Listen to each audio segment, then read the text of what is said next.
در برخی از زیستگاه‌های این سرزمین پهناور، در مناطق کوهستانی با دره‌های متراکم یا حاشیه رودخانه‌ها و برکه‌ها و نیزارها و دریاچه‌ها و حتی در میان علفزارها، گربه‌ای مغرور و کاملاً ویژه زندگی می‌کند که به آن گربه جنگلی می‌گویند.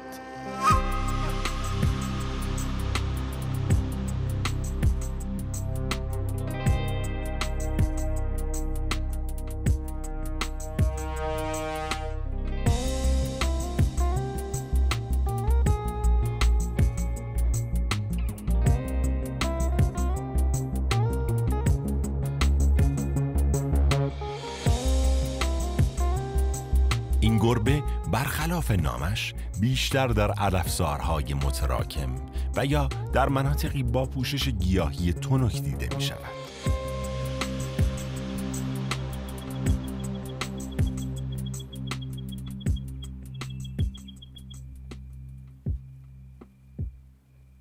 گربه جنگلی نسبت به سایر گربه‌سانان در برخورد با انسان بسیار آرامتر است. البته فاصله خود را همچنان حفظ می کند و برخلاف سایر گربه‌سانان معمولاً تا تهدید نشود اقدام به فرار نمی کند.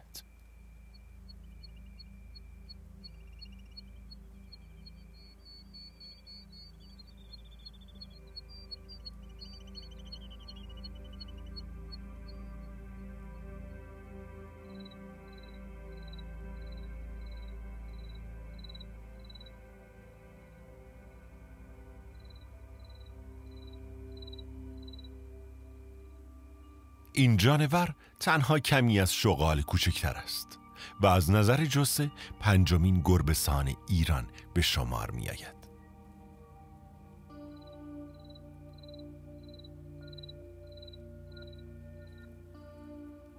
گربه‌های جنگلی نسبت به سایر گربه‌سانان ایران بیشتر به زندگی در مناطق مرطوب و حاشیه تالاب‌ها و برکه‌ها سازگارند.